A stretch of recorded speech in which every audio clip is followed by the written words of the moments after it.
Welcome students, online classes में एक बार आपका फिर से स्वागत है। आज हम लेसन नंबर 3 संश्लेषित रेशे एवं प्लास्टिक के बारे में चर्चा करेंगे।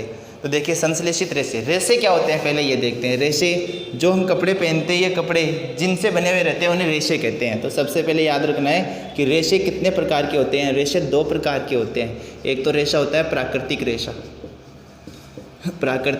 रेशा, और एक होता है कृत्रिम रेशा या संश्लेषित रेशा।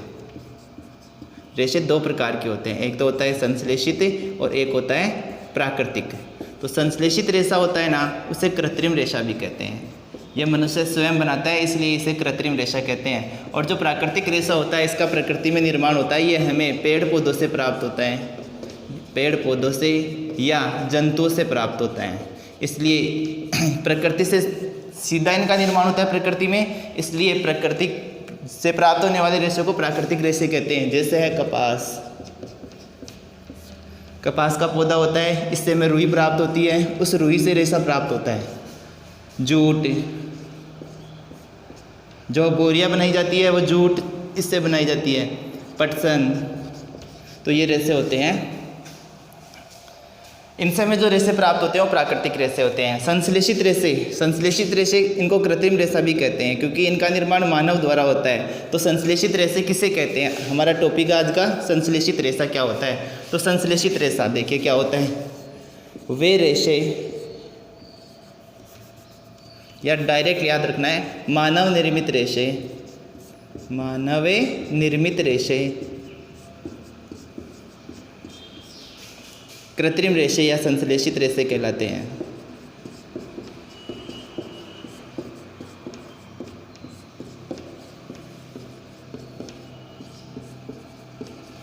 हमारा आज का टॉपिक है संश्लेषित रेशा।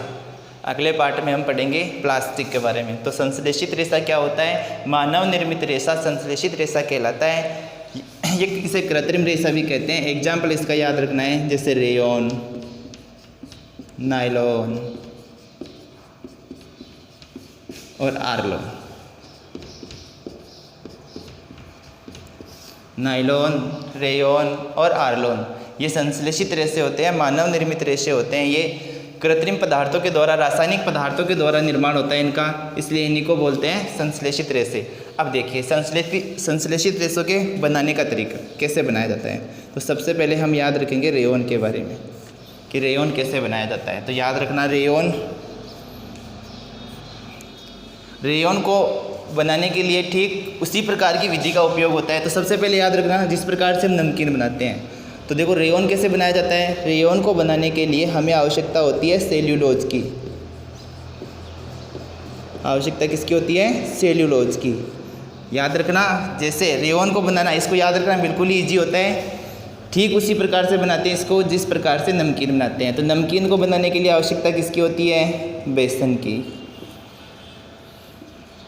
नमकीन बनाने की विधि और रेयॉन बनाने की विधि एक सी होती है। कैसे? जैसे रेयॉन को बनाने के लिए आवश्यकता होती है सेल्यूलोज की, नमकीन को बनाने के लिए आवश्यकता होती है बेसन की। अब सबसे पहले क्या करते हैं? बेसन को लाते हैं, इसको शुद्ध करते हैं। तो बेसन को लाके शुद्ध करते हैं। तो सेल्यूलोज को भी क्या करते हैं? सेल्यूलोज को NaOH, सोडियम हाइड्रोक्साइड,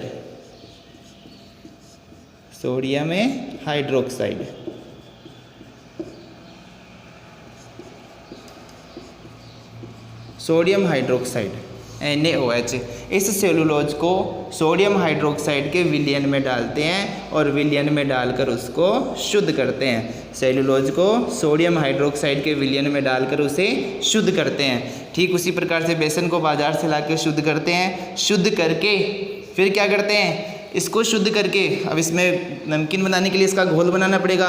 तो घोल, पानी मिलाते हैं इसमें और पानी मिलाकर उसका गाढ़ा घोल बनाते हैं। जैसे नमकीन बनाने के लिए गाढ़े घोल की आवश्यकता होती है, ठीक उसी प्रकार से इसका गाढ़ा घोल बनाते हैं। तो इसको पानी मिलाकर घोलकर उसका गाढ़ा घोल बनाया। ठीक उसी प्रकार से सेल्यूलोज को शुद्ध किया। शुद्ध करके सेल्यूलोज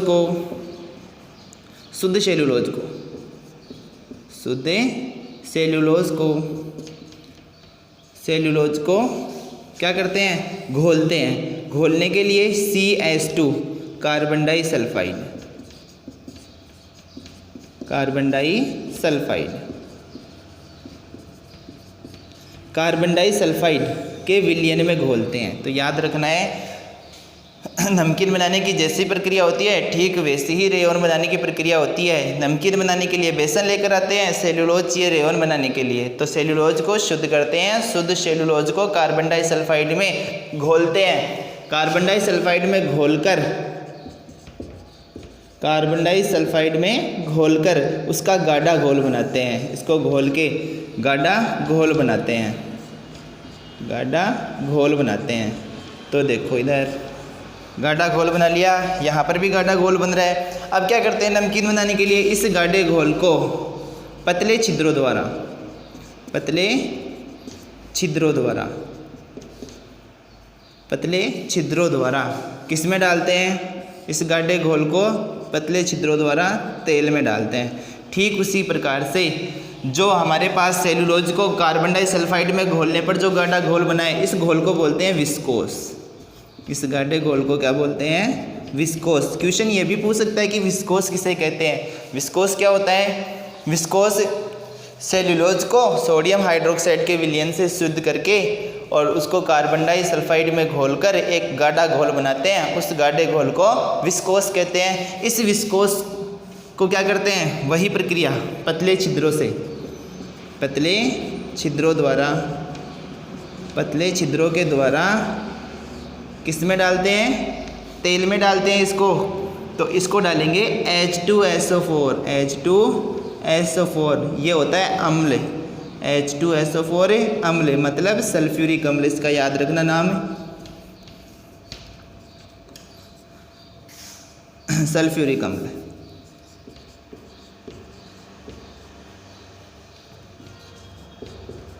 सल्फ्यूरिक अम्ल। तो क्या करते हैं?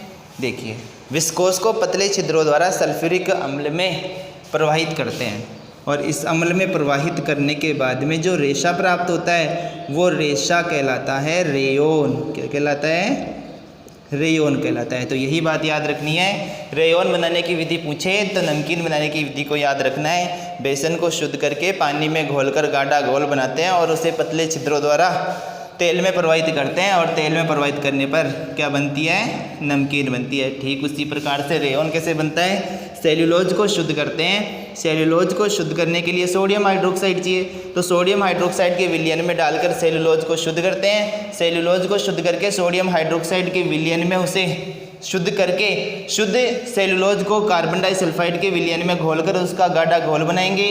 गाढ़ा घोल बनाकर जो गाढ़ा घोल बनता है उसे विस्कोस कहते हैं। इंपॉर्टेंट क्वेश्चन बनता है यहाँ से कि विस्कोस किसे कहते हैं। तो विस्कोस को पतले छिद्रों द्वारा सल्फ्यूरिक अम्ल में प्रवाहित करते हैं और जो रेशा प्राप्त होता है उसे रेयॉन कहते हैं। तो सबसे इम्पोर्टेंट है कि रेयॉन कैसे बनाया जाता है, इसके बारे में याद रखना।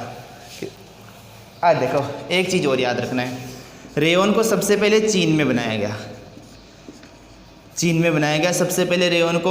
और एक इम्पॉर्टेंट बात और याद रखनी है कि ये कृत्रिम रेशम होता है, इसे कृत्रिम रेशम भी कहते हैं, क्योंकि इसका जो रेशा होता है, इसका जो धागा प्राप्त होता है वो ठीक रेशम की तरह प्राप्त होता है, इसलिए इसे कृत्रिम रेशम भी कहते हैं। और इससे जो कपड़े बुने जाते हैं वो कपड़े ठीक उसी प्रकार से बुने जाते हैं जिस प्रकार से रेशम के कपड़े बुने जाते हैं। तो इसीलिए इसको रेशम, कृत्रिम रेशम भी कहते हैं। तो क्वेश्चन पूछ सकता है रेयॉन क्या होता है या किसे कहते हैं या कैसे बनाया जाता है, इसे कृत्रिम रेशम क्यों कहते हैं? इसे कृत्रिम रेशम इसीलिए कहते हैं क्योंकि इसके कपड़े ठीक उसी प्रकार से बुनते हैं जिस प्रकार से रेशम के कपड़े बनाए जाते हैं। तो ये हमारा हो गया रेयॉन।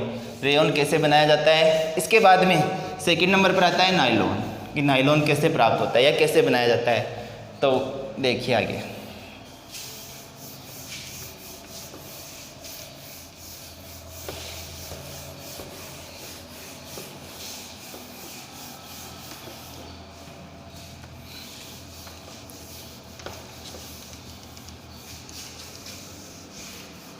रेयॉन के बाद में पढ़ेंगे नायलॉन।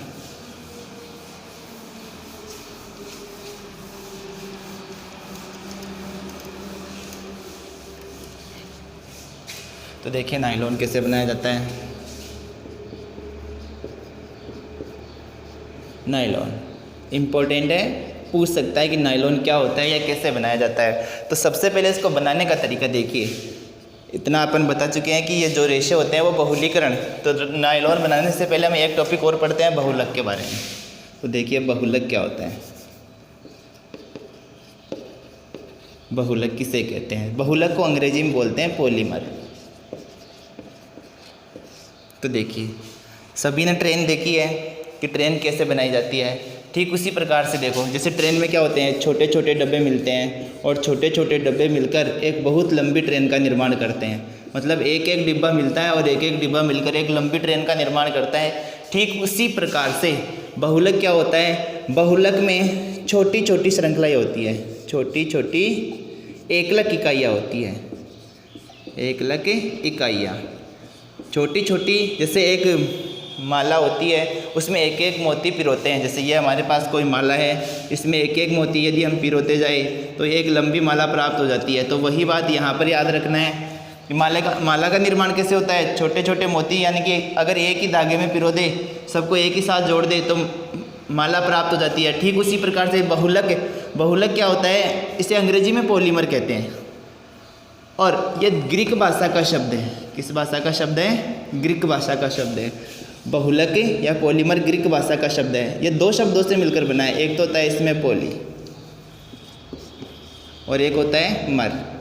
ये दो शब्दों से मिलकर बना होता है। पॉली का अर्थ होता है अनेक।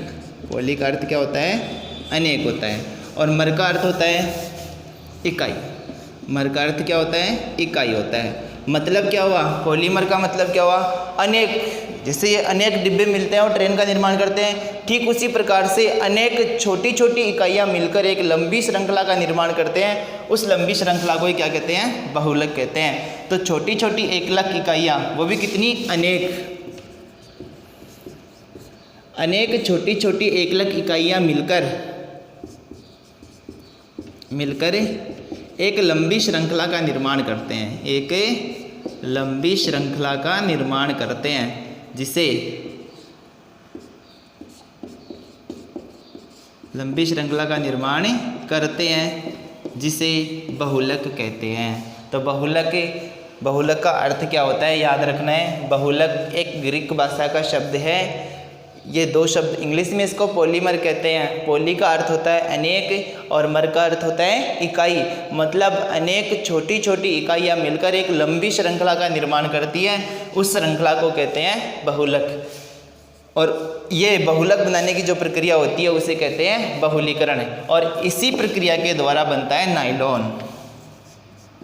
तो नायलॉन आप देखेंगे बहुलक के बाद में नायलॉन कैसे प्राप्त होता है। तो देखिए क्वेश्चन पूछ सकता है नायलॉन कैसे बनाया जाता है, इसकी एकलक इकाइयाँ क्या होती है। क्योंकि एकलक इकाइयों को जोड़ेंगे, छोटी छोटी इकाइयों को जोड़ेंगे, तब जाके बहुलीकरण की प्रक्रिया से बनता है नायलॉन। तो देखिए नायलॉन के बारे में कि नायलॉन कैसे प्राप्त होता है।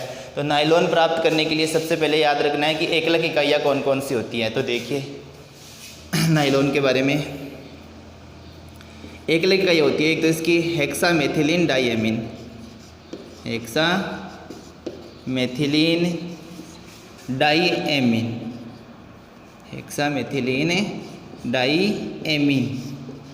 एक तो ये होती है। तथा एडिपिक अम्ल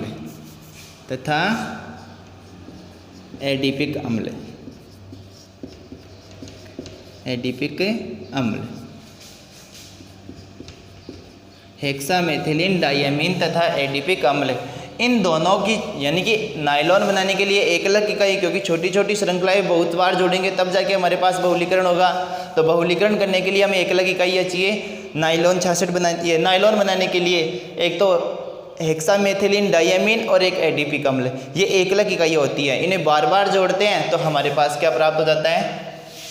नायलॉन प्राप्त हो जाता है। तो हेक्सामेथिलीन डाइएमीन तथा एडिपिक अम्ल के बहुलीकरण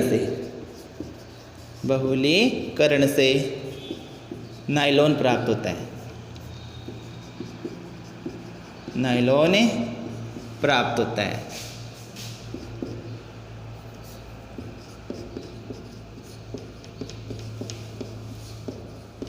बहुलीकरण क्या होता है ये बात अभी बताइए कि पॉलीमर क्या होता है। तो बनाया कैसे जाता है, नायलॉन हेक्सामेथिलीन डाइएमीन तथा एडिपिक अम्ल के बहुलीकरण से नायलॉन बनाया जाता है। ठीक है, अब नायलॉन के गुण और नायलॉन के उपयोग क्या होते हैं देखिए। तो नायलॉन का गुण देखिए, एक तो याद रखना जो नायलॉन का रेशा होता है वो प्रबल और प्रत्यास्थ होता है। प्रबल और प्रत्यास्थ रेशा होता है। सबसे पहले याद रखना है कि जो नायलॉन का रेशा होता है वो नायलॉन का रेशा प्रबल और प्रत्यास्थ होता है। फिर इसके बाद में याद रखना है कि जो ये रेशा होता है वो जब हम इसकी धुलाई करते हैं, नायलॉन से बने हुए कपड़ों की जब हम धुलाई करते हैं तो इससे बने हुए कपड़े आसानी से साफ़ हो जाते हैं, आसानी से साफ़ हो जाते हैं। ठीक है, कि इससे बने हुए जो कपड़े होते हैं वो आसानी से साफ़ हो जाते हैं। नायलॉन का रेशा प्रबल और प्रत्यास्थ होता है। और इसके बाद में हमें याद रखना है जो नायलॉन का रेशा होता है उसमें चमक होती है। तो एक याद रखना है इसके गुण में, नायलॉन का रेशा चमकीला होता है। नायलॉन का रेशा कैसा होता है, चमकीला रेशा होता है। नायलॉन का रेशा चमकीला होता है, प्रबल होता है, प्रत्यास्थ होता है और जब इसको धोते हैं तो ये आसानी से धुल जाता है। ठीक है, इसके बाद में इससे भी एक और याद रखना है इसके बारे में कि जो इससे बनते हैं वो कपड़े या इससे बनने वाली जो सामग्रियाँ होती है वो बिल्कुल हल्की होती हैं।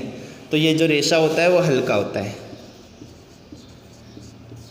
ठीक है, और ये सस्ता भी रहता है, हल्का और सस्ता दोनों याद रखना। जो संश्लेषित रेशे होते हैं उनसे बनने वाले जो पदार्थ होते हैं या कपड़े होते हैं वो सारे के सारे कैसे होते हैं, हल्के सस्ते होते हैं। और नायलॉन से बनने वाला रेशा बिल्कुल हल्का होता है। अब इसके बाद में याद रखना है दैनिक जीवन में इसके उपयोग, कि नायलॉन के उपयोग क्या होते हैं। ये तो गुण है इधर, अब उपयोग देखिए।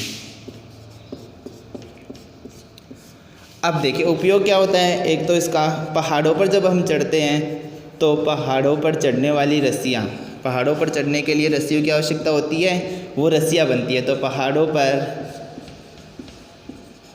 चढ़ने के लिए रस्से बनाए जाते हैं। ठीक है, दूसरा उपयोग इसका याद रखना, जो पैराशूट होते हैं उनमें भी नायलॉन का उपयोग होता है।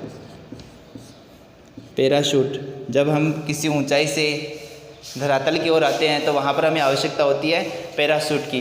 तो चट्टानों पर चढ़ने के लिए चट्टानों पर चढ़ने के लिए जो रस्से बनते हैं उन रस्सों की आवश्यकता होती है एक तो, और एक आवश्यकता होती है हमें पैराशूट बनाने में इसकी उपयोग होता है। अब हमारे दैनिक जीवन में भी नायलॉन के बहुत सारे उपयोग होते हैं। तो दैनिक जीवन में भी याद रखना है कि क्या क्या उपयोग होते हैं इसके दैनिक जीवन में। जैसे हम ब्रश करते हैं तो ब्रश, दांत साफ करने का ब्रश बनाने में, दांत साफ करने का ब्रश बनाने में, दांत साफ करने का ब्रश बनाने में, और जुराब बनाने में, दांत साफ करने का ब्रश बनाने में, जुराब बनाने में, और पर्दे, जो पर्दे होते हैं हमारे घरों के अंदर खिड़कियों पर लगाए जाते हैं वो पर्दे बनाने में इसका उपयोग किया जाता है। तो याद रखना है दैनिक जीवन में जैसे दांत साफ करने के ब्रश, जुराब, पर्दे, टेंट के जो तंबू होते हैं वो तंबू बनाने में भी इसका उपयोग होता है।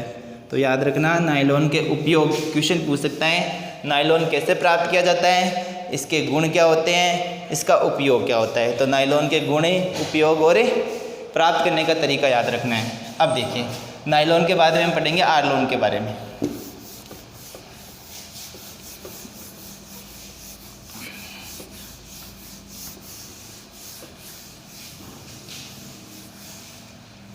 आर्लॉन,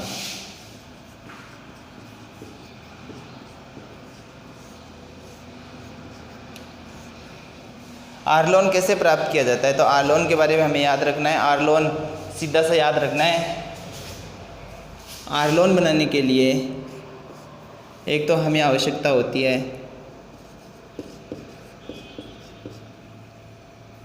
एसीटोनाइट्राइल,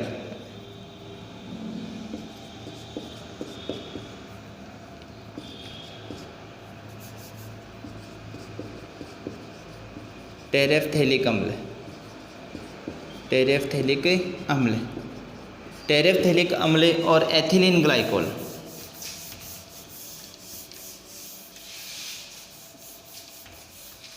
टेरेफ्थैलिक अम्ल और एथिलीन ग्लाइकोल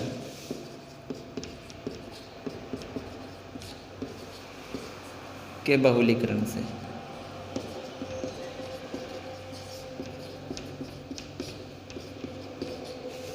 तो आर्लोन कैसे बनाया जाता है? आर्लोन बनाने के लिए हमें याद रखना है कि आर्लोन को बनाने के लिए एक अलग इकाइयाँ होती है, एक तो टेरेफ्थैलिक अम्ल और एक एथिलीन ग्लाइकोल। इन दोनों के बहुलीकरण से प्राप्त होता है आर्लोन।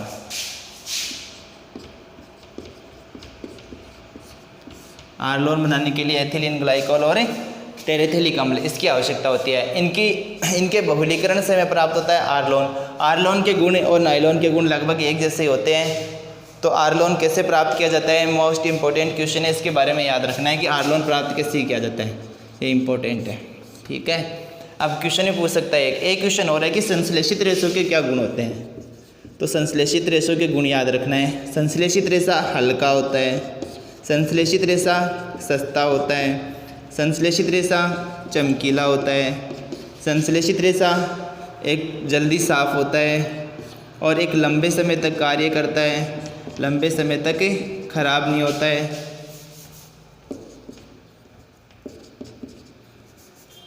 लंबे समय तक खराब नहीं होता है।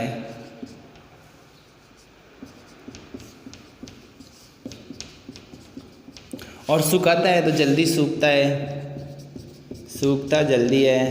तो ये बहुत सारे गुण होते हैं कि क्वेश्चन पूछ सकता है कि संश्लेषित रेशों के गुण बताइए। तो संश्लेषित रेशे मानव निर्मित रेशे होते हैं, ये हल्का होता है, सस्ता होता है, चमकीला होता है, जल्दी साफ होते हैं, लंबे समय तक खराब नहीं होते हैं, फटते नहीं हैं, और जो सुखाते हैं तो जल्दी जो कृत्रिम रेशा होता है वो जल्दी सूखता है।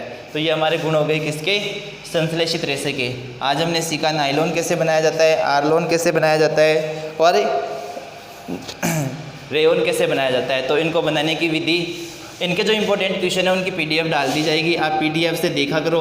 और पीडीएफ से जो इंपॉर्टेंट क्वेश्चन डाले जाते हैं उनके अपनी बुक से मिलान किया करो और मिलान करके उनके नोट्स बनाया करो और घर पे बैठकर उनको एक बार अच्छे से होमवर्क में कार्य करना है। पीडीएफ इनकी अपलोड कर दी जाएगी। इंपॉर्टेंट जो क्वेश्चन होते हैं उनकी क्वेश्चन बनाकर अपलोड की जाएगी। ठीक है, धन्यवाद।